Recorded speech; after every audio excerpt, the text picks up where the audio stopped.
Primetime local news, serving the Lakeland and Midwest regions. Hi there and welcome to Primetime Local News. I'm Jackson Fontaine and thank you for joining me. Lloydminster is making changes to their public library, now having the legislation ran through the Saskatchewan government. Set to have no change to library patrons, the shift moves away from the Lakeland Library region, giving the city more control over the library's operations. The library is moving from being a member of the region, which is the Lakeland Region Library, to a public library, municipal library. So all those decisions that and infrastructure and support will come from the city rather than some of it from the region that has been supporting us in that perspective. The legislation switch comes as the library is exiting one of their most successful years, bringing more help to the staff at the library.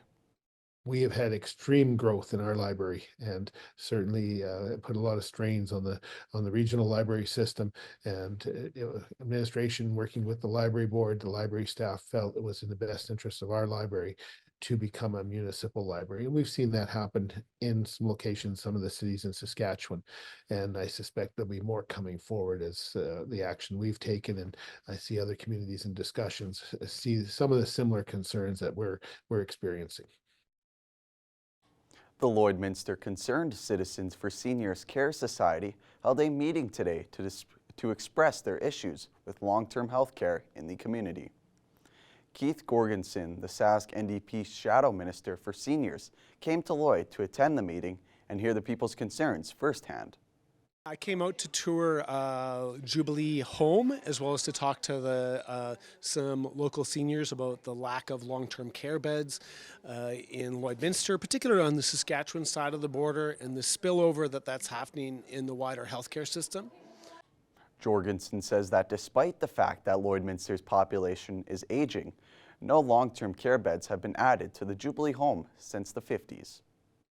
So the Saskatchewan side has not added any long-term care beds since 1959, and the facilities haven't even been upgraded substantially since 1980. And so we have on the Saskatchewan side of the border, we have approximately 19% of the long-term care beds in the region, yet represents about 37% of the population. Jorgensen plans to take the concerned citizens' issues and pressure the government into taking action to upgrade and maintain long-term health care facilities across the province. We'll have more primetime local news after the break.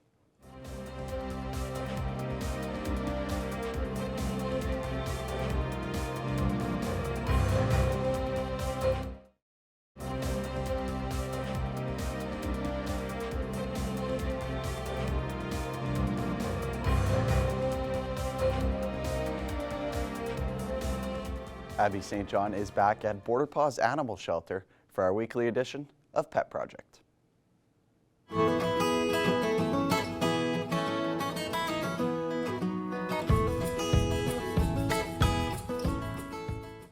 I'm back at Border Paws Animal Shelter for our weekly edition of Pet Project, and today we have probably some of the cutest puppies that I've ever seen in my life. We have Haven, Charity, and Innocence. Two of them are girls, and then Innocence is the little boy. Yes. But they are part of a much larger litter. But we're gonna focus on these three little guys to start. So tell me about their journey here and what their best fit would be and when they're available. So these little precious angels were born here at the shelter on November 15th. So they're just over 2 months old. There were 9 in total. Their little sister Faith was adopted yesterday. These 3 have been spayed, neutered, vaccinated. They are ready to go find their forever homes. I wish I could take all of them. Yes, truly. And their temperamental levels are very low, quite low. They're so good. See, they've just been sitting in our laps for the past maybe 10 minutes while we've been setting up, and they are just so gentle and so sweet.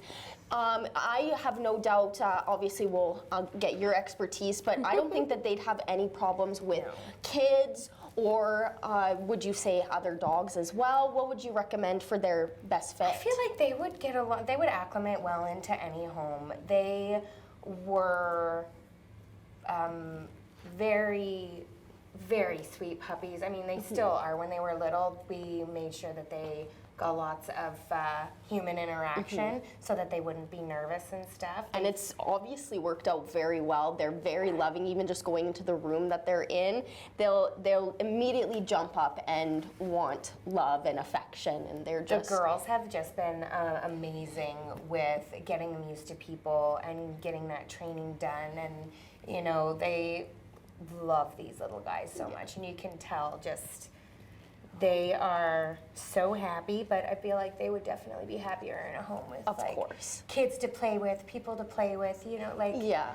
Now, they're just so sweet. You're so sweet. they are truly just, they're so precious. And they're so soft, and you need to adopt them so you can feel how soft they are. And now just kind of quickly going off of the litter, is the rest of the litter ready, or is Not it just quite. these 3 currently, and I guess the one that was adopted already? So we still have half of them that need to be spayed and vaccinated, which is their appointments already set, so they should be ready as soon as they're all healed up. It should only be a week or 2, give or take, but they'll be ready soon, and you'll see a post about them. They'll be on our website, and yeah. And if someone wants to be proactive and really wants one of these puppies, can they put in an application early, or how does that kind of work if they would like to adopt one these of them? guys, absolutely, you can fill out an application for them, but the other ones, their applications won't be available until they're actually ready to go.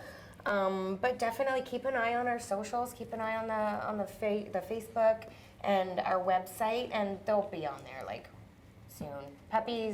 Puppies tend to go pretty quickly. Absolutely. Especially when they're just friggin' cute. Now, going off of some events, you had a bake sale in honor of the Betty White Foundation to celebrate her legacy of animal activism.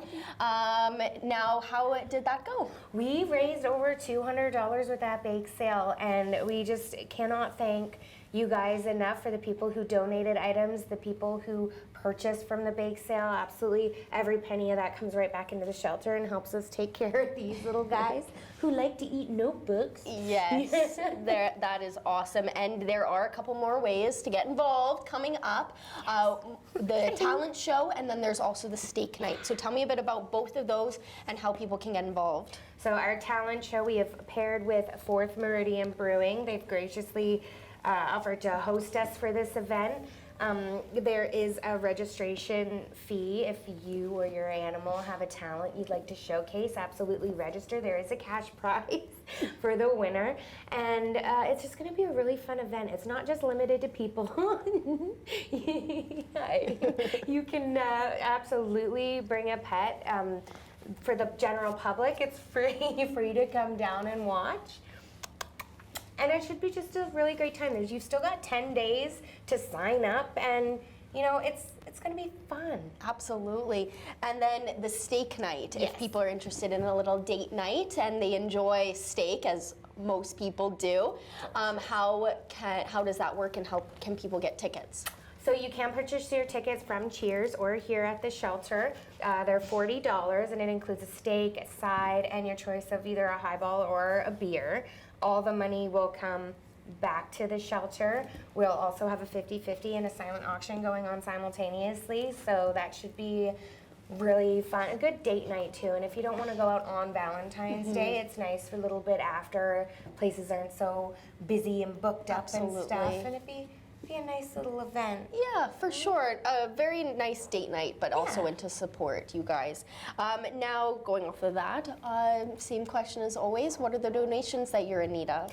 So we're always looking for our Canadian naturals, the lamb and brown rice or the salmon sweet potato food. For these guys, we've definitely some dry puppy kibble, because these guys are weaned completely off of mama now, and they need big dog food, right? Absolutely. Sweet babies will need things like floor cleaner, laundry soap, wild bird seed. We do have a bird feeder out front so that the cats can watch, but the birds can't see in. So it's fun to kind of just watch them kind of interact without interacting, you know? Absolutely. Large cones. We have a couple of animals who are going to need surgeries here coming right up. You've seen Brinzel and Farlow have some dental stuff. So when they do get their procedures, we will need cones for them. They are larger dogs. Zip ties as well, because we do use those for quite a few things, helping to secure stuff.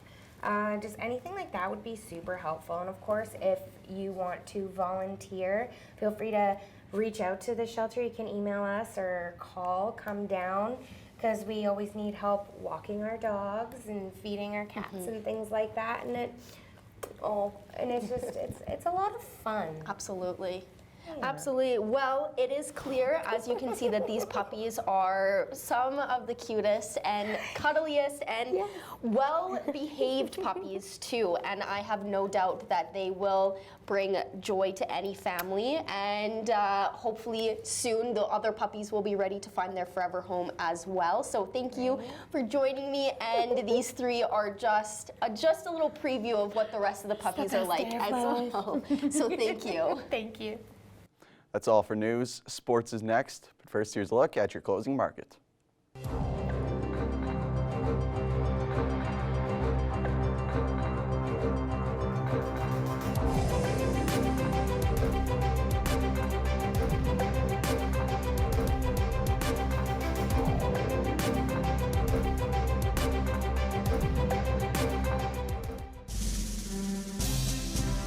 Today's oil prices are brought to you by First General Services.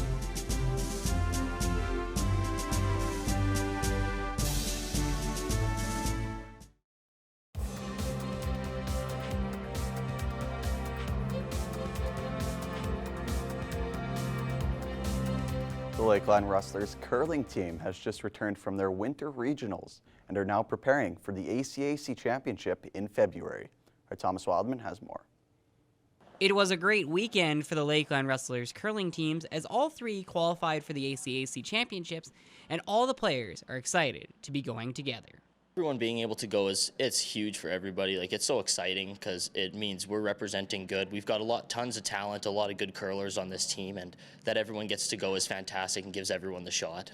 All the teams had to work hard to make it to this point, especially the women's team that had to win an additional tiebreaker game to secure the final spot in provincials. That was really exciting. We did not think that we made it after winning against Saints, and it was just really exciting to be able to have another chance. We were super tired. We brought up our energy in between our games, and it was close. We had a good game. Each end we really had to fight for our points. Camrose gave a really good game against us, and it was really nice to pull off that win. It's a big opportunity for all the players, and they are all very excited, especially the rookies who haven't been to an ACAC championship before. Yeah, it's my first year curling on any college team. I'm a first year here, so it's really fun. You get to curl with some really good guys and girls, and you're curling against the best people in Alberta at our age, so it's really fun, yeah. Yeah, it's just really exciting. I've never been to provincials at this high of a level before, and I'm excited to see the competition and see how everybody plays and just be there and have fun. Thomas Wildman, Primetime, Local News. And now let's take a look at your incredible pets with our Pets of the Day.